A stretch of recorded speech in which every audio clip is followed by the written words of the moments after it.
आंकड़े हमारे, फैसला आपका। जी हां, नमस्कार, मैं हूं रैत राकेश टंडन। जहांगीरपुरी दंगों के बाद देश में एक बड़ा सवाल और चर्चा शुरू हो गई है कि बांग्लादेश और म्यांमार से आए लोगों के चलते देश में सामाजिक सद्भाव और सुरक्षा दोनों के लिए खतरा पैदा हो रहा है। बांग्लादेश से पिछले कुछ दशकों में करोड़ों की तादाद में लोग आए और वो देश के तमाम हिस्सों में बस गए। ऐसा ही नहीं, म्यांमार के रोहिंग्या के साथ हुआ। वो वहां से निकाले गए और हिंदुस्तान में हजारों की तादाद में आकर पनाह ले ली। इन दो देशों से आए हुए लोगों के चलते भारत में कई हिस्सों में हालात बिगड़े हुए हैं, माहौल खराब होता है, कानून व्यवस्था की स्थिति बिगड़ती है और देश के सामने कई बुनियादी और बड़े सवाल खड़े हो जाते हैं। आज आंकड़ों की जमीन पर हम इस सच को टटोलने की बांग्लादेशी और रोहिंग्या सिर्फ जहांगीरपुरी ही नहीं बल्कि देश में कई जहांगीरपुरी के कारण हैं। आंकड़ों के साथ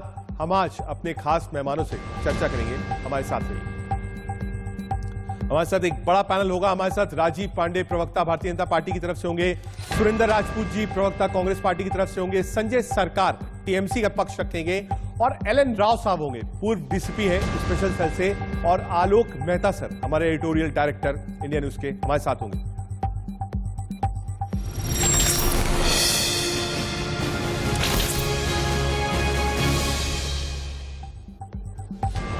भारत की सुरक्षा के लिए खतरा बनते जा रहे अवैध बांग्लादेशियों की देश में करोड़ों में संख्या है। 2004 में तत्कालीन गृह राज्य मंत्री श्री प्रकाश जायसवाल ने संसद में बयान में कहा था कि देश में अवैध बांग्लादेशियों की संख्या 1 करोड़ 20 लाख है। हालांकि बाद में उन्होंने बयान वापस ले लिया था। 2016 में तत्कालीन गृह राज्य मंत्री किरण रिजिजू ने देश में 2 करोड़ अवैध बांग्लादेशियों के होने की बात स्वीकारी थी। एचडीआर भारत और बांग्लादेशी रोहिंग्या देश की सुरक्षा पर यह एक बड़ा खतरा है।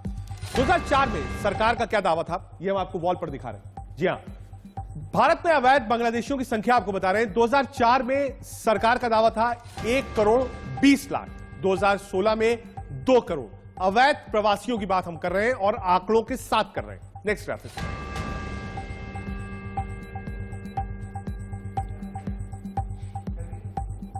भारत में बांग्लादेशी और रोहिंग्या कितने हैं आपको बता रहे हैं। म्यांमार के रखाइन प्रांत के हैं रोहिंग्या। म्यांमार के नागरिकता छीनी, कब छीनी? 1982 में। म्यांमार में आबादी क्या थी 2017 से पहले? मात्र 14 लाख। म्यांमार से भागे कब? 2015 के बाद की बात कर रहे हैं, 9 लाख लोग भागे। बांग्लादेश में रोहिंग्या कितने हैं? 13 लाख प्लस। जो आंकड़े हम आपको दे रहे हैं वो 13 लाख प्लस है, मतलब आज की डेट में कुछ बढ़ सकते हैं। ये जो म्यांमार से नागरिकता छीनने के बाद के आंकड़े 82 से लेकर आज तक के, वो हम आपको दिखा रहे हैं।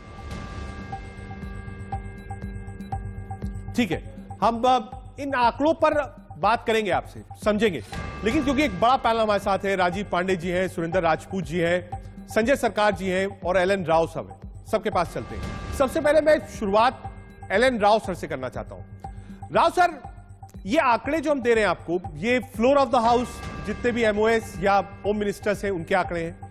ये जितने डाटा अवेलेबल थे वो आंकड़े हमने आपको बताए। ये जो आंकड़े हैं, हम सिर्फ जहांगीरपुरी पर कंसंट्रेट नहीं कर रहे हैं। जहांगीरपुरी ने तो एक आईना दिखाया देश को कि आप ये मत सोचिए कि देश में जो उपद्रव हो रहा है वो सिर्फ बाहर से हो रहा है। देश के अंदर भी एक बारूद का ढेर है जो दिखता नहीं है। जब जहांगीरपुरी होता है तब इस बात की चर्चा शुरू हो जाती है कि ये लोग कौन है, कहां से आए हैं, किसके द्वारा लाए गए हैं। क्या कोई आंकड़ा, क्या कोई ऐसी इन्वेस्टिगेशन आप तक पहुंची हो राव साहब जो बताती है कि लगातार जो इंसर्जेंसी है सिर्फ कश्मीर से नहीं हो रही, बंगाल असम के रास्ते दिल्ली तक रोहिंग्या और बांग्लादेशी पहुंच चुके हैं, जिनका आधार बन चुका है, जो यहां के नागरिक बन चुके हैं और नाम बदल कर रहते हैं, लेकिन जब आपस में बात करते हैं तो बांग्लादेशी में करते हैं। राव साहब देखिए, आंकड़े जैसे सभी को मालूम है, आंकड़े कभी झूठ नहीं बोलते और ये आंकड़े सरकारी आंकड़े हैं।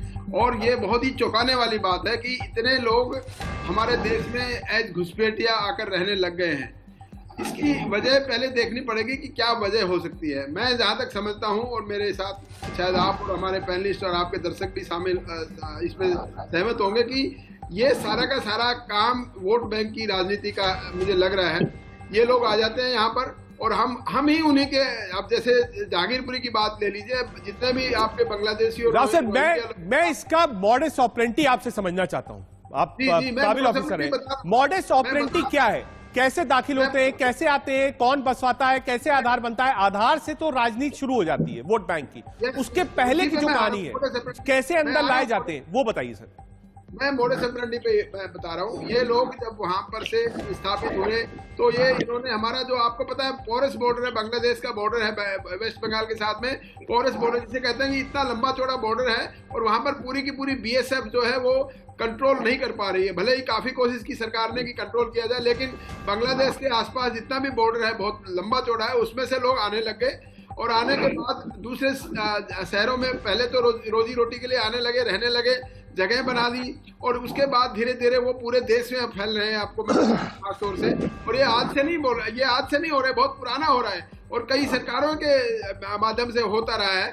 ये बात हमारे देश की इंटेलिजेंस एजेंसीज आईबी उनको भी मालूम है और रो को भी मालूम है कि क्योंकि ये इंटरनेशनल लेवल का भी थोड़ा मामला है कि म्यांमार से जुड़ा हुआ है, तो वहां से जब आए हैं ये लोग तो हमारी देश की सरकारों को मालूम है, हमारे देश की जो खुफिया एजेंसीज को मालूम है और जिस एरिया में आते हैं वहां के एडमिनिस्ट्रेशन आप कह रहे हैं आईबी को पता है, आप कह रहे हैं एलआईयू को पता है, आप कह रहे हैं सरकार को पता है, लेकिन उसके बाद भी अब तक कोई ऐसा कदम क्यों नहीं उठाया गया? आलोक सर के पास चलेंगे। आलोक सर, लंबे समय से ये मुद्दा है, मैं पॉलिटिकल गेस्ट के पास जाऊं लेकिन उससे पहले मैं आपसे चाहता हूं आपकी टिप्पणी। इस पर बात बहुत होती है, ऐसा कांड होता है तो विवाद भी होता है, राजनीति भी होती है, लेकिन इसको कैसे चॉकआउट प्लान किया जाए, अब तक कोई सरकार कोई प्लान लेकर नहीं आई। ठीक है, सीए एनआरसी की हम बात करते हैं, लेकिन वो लोग तो आधार बनवा चुके हैं। जी, ये गंभीर समस्या जैसा आपने शुरुआत में भी कहा, डॉक्टर मनमोहन सिंह की सरकार के समय में भी संसद में चर्चा होती रही। फिर राजनीतिक कारणों से, तो आप मानेंगे सब पार्टियां उस पर, जो मैं किसी एक पार्टी के बारे में नहीं कहता, बंगाल में तो कम्युनिस्ट पार्टियों का प्रभाव सबसे ज्यादा था, ममता जी तो बाद में आई, उसके पहले तो कम्युनिस्ट पार्टियों का बहुत प्रभाव था। लेकिन बल्कि उन लोगों के लिए भी, बल्कि मैं तो कहूँ अल्पसंख्यक समुदाय के लिए भी, जो काम कम्युनिस्ट पार्टियां भी नहीं कर पा रही, तो एक तरह से उनको आना, रोजी रोजगार के लिए आना, ये समस्या तो मैक्सिको से जो अमेरिका में घुसते हैं वो भी एक बड़ी समस्या थी। वहां तो बॉर्डर लगाने की बात कही गई थी, दीवार खड़ी करना होगा, ट्रम्प साहब तो ये कह गए। तो भारत में ये बड़ा कठिन काम है कि हमारे ही एक तरह से क्या, बांग्लादेश तो भारत की सफलता के बाद, एक तरह से मदद के बाद ही भारत बांग्लादेश बना। पॉलिसी, आलोक सर, पॉलिसी क्या है हमारी देश की शरणार्थियों को लेकर?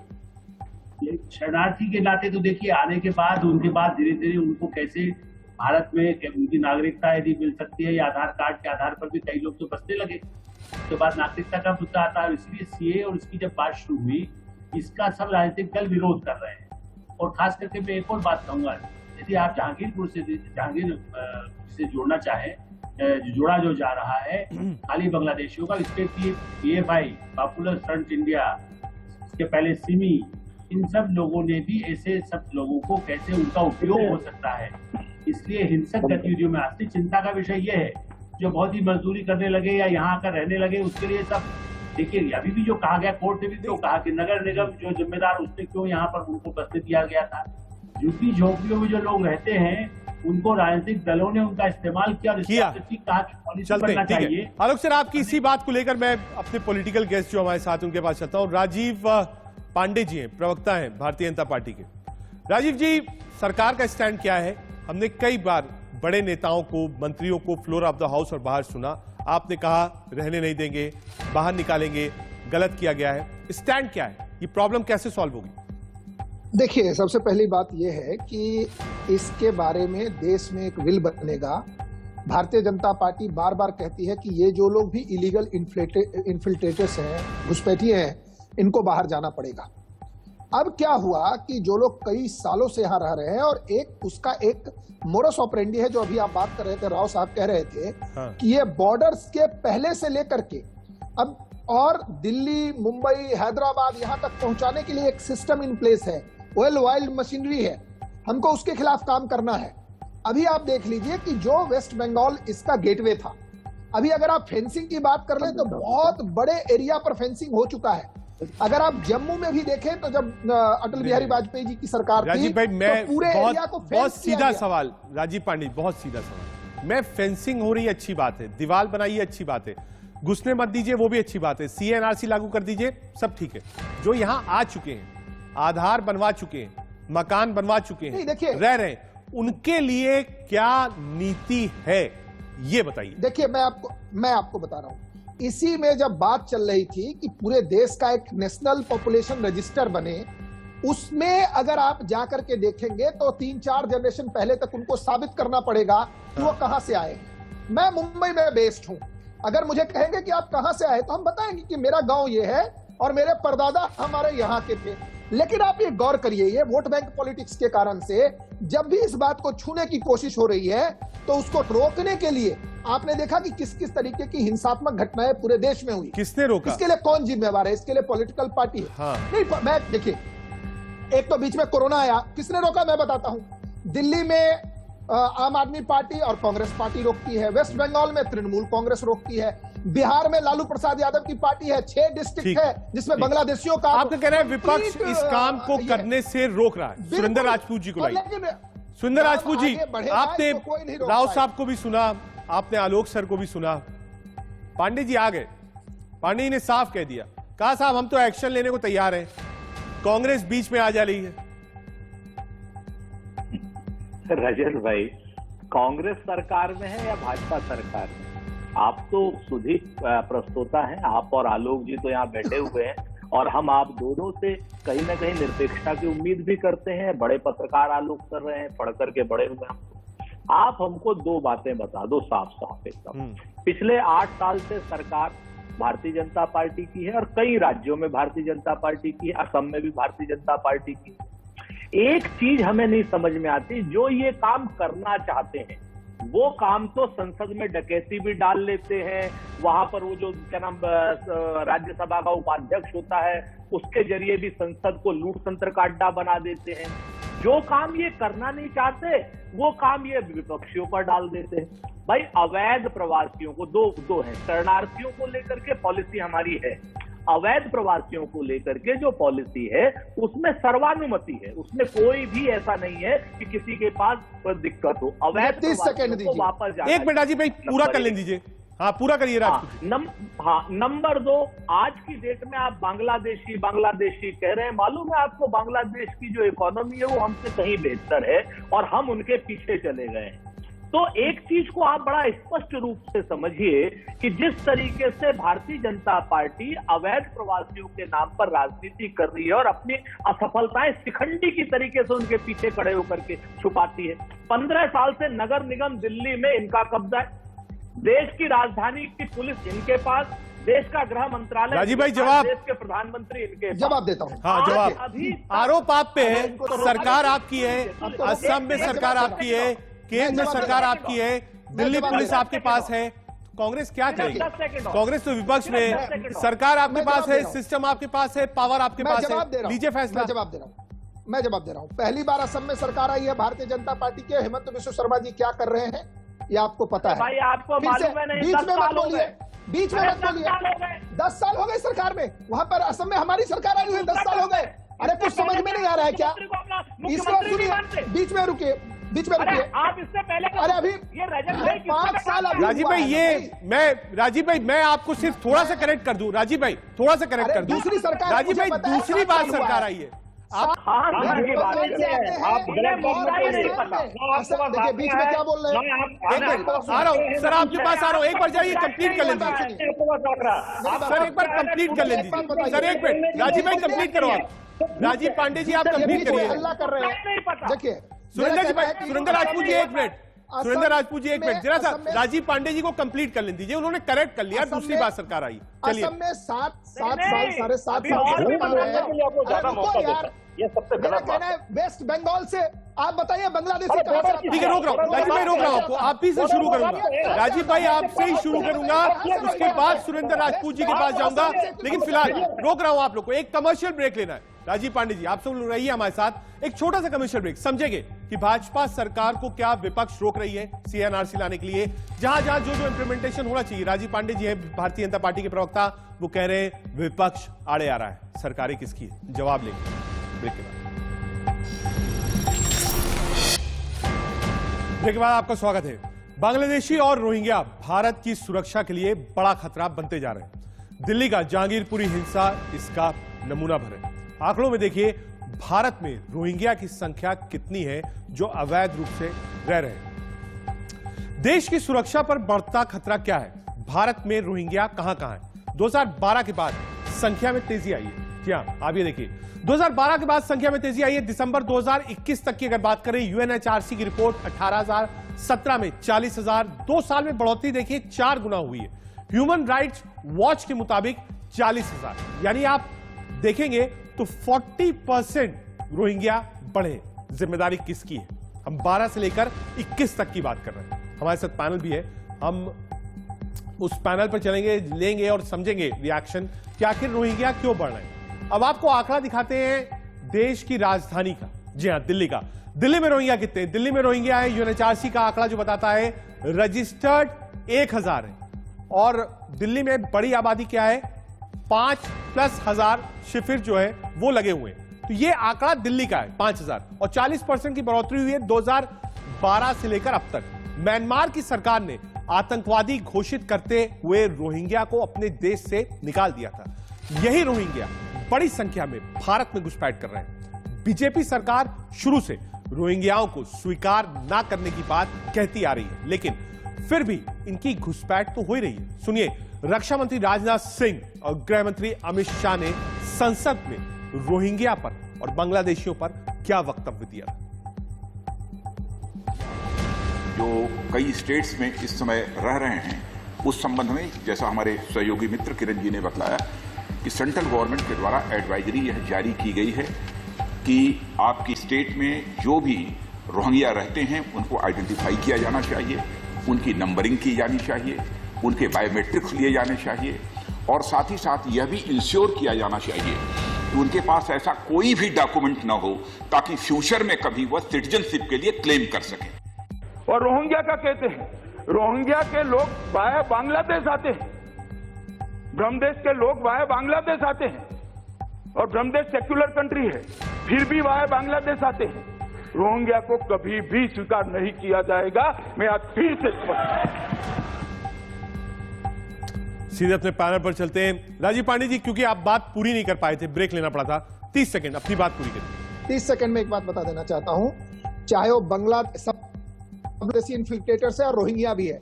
5 साल 11 महीने की सरकार है भारतीय जनता पार्टी के असम में, 33% आबादी हो गई। 6% जो 6 डिस्ट्रिक्ट जो है वो कंप्लीटली बांग्लादेशियों के हाथ में चला गया। कौन जिम्मेवार है? उल्फा ने किसके खिलाफ आंदोलन किया? कांग्रेसियों के खिलाफ आंदोलन किया। बांग्लादेशी वेस्ट बंगाल के थ्रू आता है, बीजेपी की कभी सरकार नहीं रही। तो ये कहेंगे कि बॉर्डर पे कौन है? बॉर्डर पे कौन है? मेरा ये कहना है बॉर्डर पे है, लेकिन पोरस बॉर्डर था, उसके लिए सरकार काम कर रही है।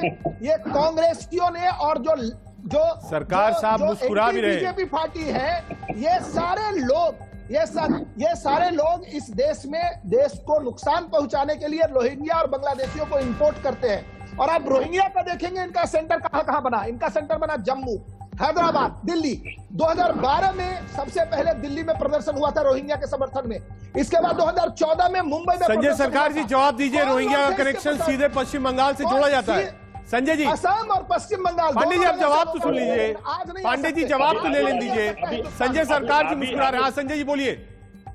अभी राजीव जी को प्रस्तुत करने के लिए बोले। नहीं, आप शांत है, उन्होंने सवाल आपके ऊपर इतना बड़ा खड़ा कर दिया है। नहीं, हम उसको जवाब दे रहे हैं। दीजिए। जो सवाल आज आप मुझसे पूछ रहे हैं वो गृह मंत्री अमित शाह को पूछने से सबसे बढ़िया रहता है।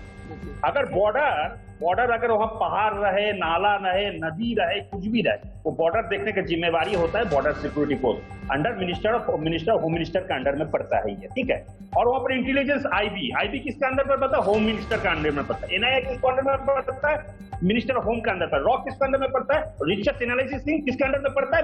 प्राइम मिनिस्टर के अंडर में पड़ता है। मेरे कहने का मतलब जो प्राइम मिनिस्टर संजय जी रहिए हमारे साथ। एक और आंकड़ा दिखाते हैं, एक और दिलचस्प आंकड़ा देखिए आप क्या है। एक और आंकड़ा देखिए, 2011 से 2015 के बीच में आंकड़ा लाइए।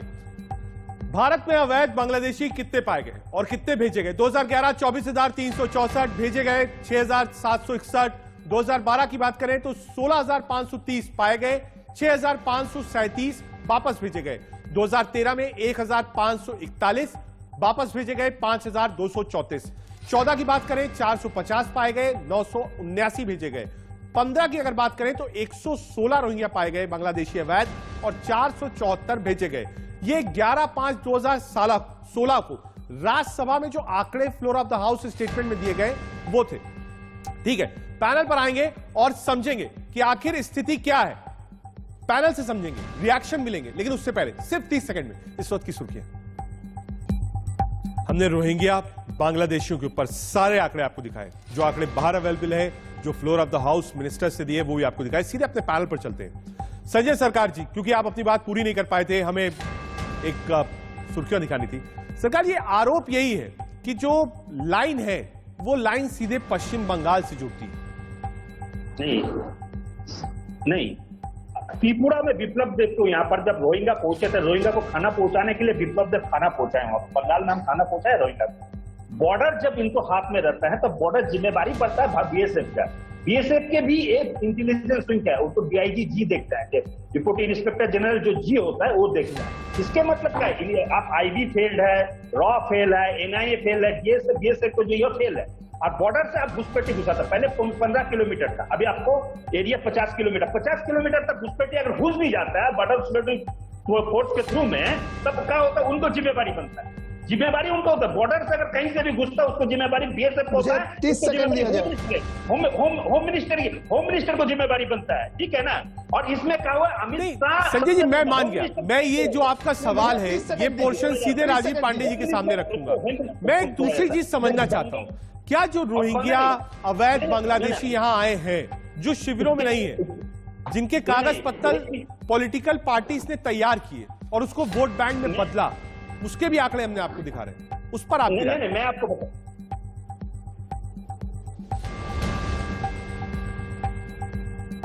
देखिए, मैं एक बात ये बार बार कह रहे हैं कि अभी क्या कर रहे हैं।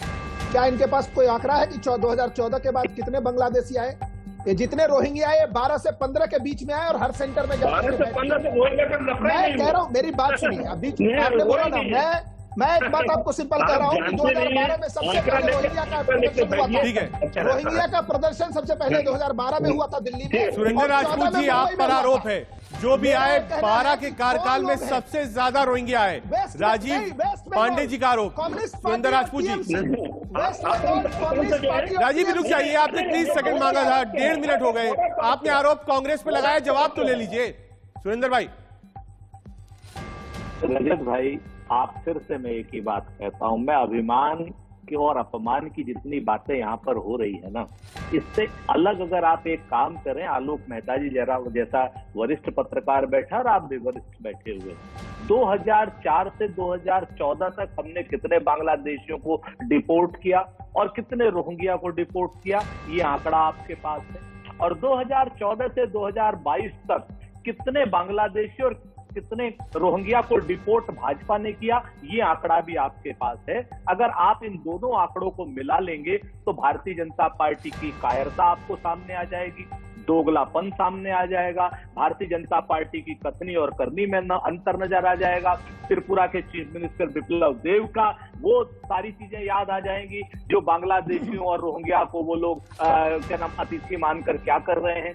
तीसरी बात मैं आपसे कहता हूं, जो रोहिंग्या की जो ऑफिशियल कैंप हैं, वो ऑफिशियल कैंप आलोक मेहता जी भी जानते हैं और आप भी जानते हैं वो किस लिए शरणार्थियों के बनाए गए। वो जम्मू कश्मीर में भी है, वहां 4.5 साल तक पीडीपी के साथ इनकी सरकार थी और पिछले 3 साल से अभी भी इनकी सरकार है। ध्वस्त कर दीजिए, एक बम मार दीजिए, कौन रोक रहा है? अगर आपकी हिम्मत है, हैसियत है या हौसला है तो, अगर वो अवैध है तो ठीक है, आप उनको उंगली सुरेंद्र राजपूत जी, आपको लगाइए ना। रोकूंगा, आप सब हमारे साथ रहिए। अब तक हमने आपको स्क्रीन पर ग्राफिक्स दिखाए, अब आपको सीधे हम अपने डाटा सेंटर ले चलते हैं। डाटा सेंटर में बताएंगे रोहिंग्या कहां से आते हैं, कहां कहां कितने कितने हैं, रूट क्या है। सीधे तुषार के पास, इंडिया न्यूज के डाटा सेंटर में।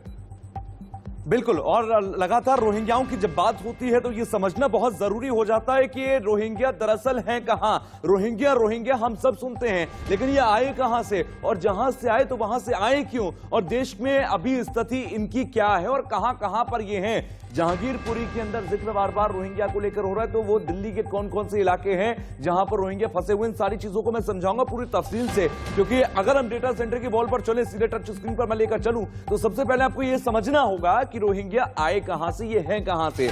दरअसल देखिए, रोहिंग्याओं की जब हम बात करते हैं, रोहिंग्या दरअसल मुस्लिम समुदाय से ताल्लुकात रखते हैं। अगर हम बात करें ये कहां से आए, तो म्यांमार, भारत का पड़ोसी देश है म्यांमार, जहां का एक रखाइन प्रांत है, जहां के इनको रहने वाला माना जाता है। 1982 में इन लोगों से इनकी नागरिकता छीन ली गई और उसके बाद वहां पर ये संघर्ष करते रहे। संघर्ष के बाद लगभग अगर देखें तो वहां से धीरे धीरे इनकी जो तादाद थी वो कम होने लगी, वहां से ये पलायन करने लगे और पलायन करने के बाद ये भारत आने लगे। भारत के साथ साथ ये बांग्लादेश भी आए और उसकी जो स्थिति है वो भी मैं आपको बताता हूं। देखिए, अब आप ये देखिए कि ये कहां कहां पर आते हैं और कहां कहां पर ये एंटर करते हैं। भारत के साथ साथ इनकी जो तादाद है वो कहां कहां पहुंचती है। ये देखिए, ये बांग्लादेश का हिस्सा और बांग्लादेश के साथ साथ यहां से म्यांमार से ये एंटर करते हैं। इसके बाद ये बांग्लादेश और भारत के कई हिस्सों में आकर बस जाते हैं। बांग्लादेश के पास में असम, मेघालय और पश्चिम बंगाल, इन 3 राज्यों में इनकी सबसे ज्यादा तादाद भी मानी जाती है और यहीं से ये एंटर भी करते हैं। एक और इनके लिए हेवन स्टेट है, वो है कर्नाटक का। कर्नाटक राज्य के अंदर भी ये एंटर करते हैं और वहीं से ये बदलाव लाते हैं। वैसे एक जो प्रोसेस है वो है यूएनएचआरसी का कि आप यहां पर रजिस्टर्ड होकर आप रिफ्यूजी कैंप में जाइए, लेकिन ये बहुत कम देखा जाता है। बड़े स्तर पर जो होता है वो यहां पर ये इलीगली घुसते हैं और यहां पर पॉलिटिकल पार्टीज का आप लगातार जिक्र कर रहे थे कि कैसे वोटों में तब्दील करने के लिए इनको यहीं का आधार कार्ड बनवा दिया जाता है और यहीं की नागरिकता ये ले लेते हैं और वो इलीगल प्रोसेस के थ्रू यहां पर माना जाता है कि यूएनएचआरसी ये कहता है कि 18,000 रजिस्टर्ड रोहिंग्या हैं भारत के अंदर, लेकिन सरकार ये कहती है कि 40,000 से ज्यादा रोहिंग्या इलीगल तौर पर भारत में रह रहे हैं। ये राज्य हैं जहां पर कह सकते हैं कि ये सब अंदर घुसते हैं। इसके अलावा आप देखेंगे जो भारत की स्थिति है, भारत में कहां कहां पर ये हैं। जम्मू कश्मीर के अंदर ये लोग हैं, जहांगीरपुरी, दिल्ली का भी मैं जिक्र करूंगा, एक मैप और आपको मैं दिखाऊंगा। इसके अलावा राजस्थान में, हैदराबाद में, उत्तर प्रदेश में, इन तमाम जगहों पर ये छिपे बैठे हैं। इसके अलावा आप अगर दिल्ली की बात करते हैं तो दिल्ली में आप देखिए कहां कहां पर ये छिपे बैठे हैं। दिल्ली के अंदर जो कैंप्स लगे हुए हैं, जहांगीरपुरी, इसके अलावा यमुना के बराबर का जो इलाका है, जो यमुना से सटा हुआ इलाका है, वहां पर इनकी तादाद देखने को मिलती है। जसोला के अंदर, श्रम बिहार के अंदर और मदनपुर खादर के अंदर, इन जगहों पर रोहिंग्याओं की ताकत है, यानी कि एक बड़ी क्षमता के तौर पर एक बड़े लेवल पर ये लोग यहां पर रह रहे हैं और इन्हीं से कहीं ना कहीं ये माना जाता है कि खतरा होता है, क्योंकि म्यांमार से इन्हें इसीलिए निकाला गया क्योंकि ये आतंक फैलाने का काम करते थे और वहीं से जब इनकी नागरिकता छिनी तो यही लोग भारत में आकर अब आतंक के लिए मैं कहता हूं कि प्रॉप की तरह इस्तेमाल किए जाते हैं। जो विदेशी ताकतें हैं जो भारत में आतंकवाद फैलाने का काम करती हैं वो इनका इस्तेमाल करती हैं। तो ये रोहिंग्या है जो भारत के अंदर सबसे ज्यादा आतंक के लिए जाने जाते हैं, माने जाते हैं और यही वजह कि सरकार इनको हटाना चाहती है, इनको भगाना वापस से चाहती है। Over to you Rajat, back to you. शुक्रिया तुषार।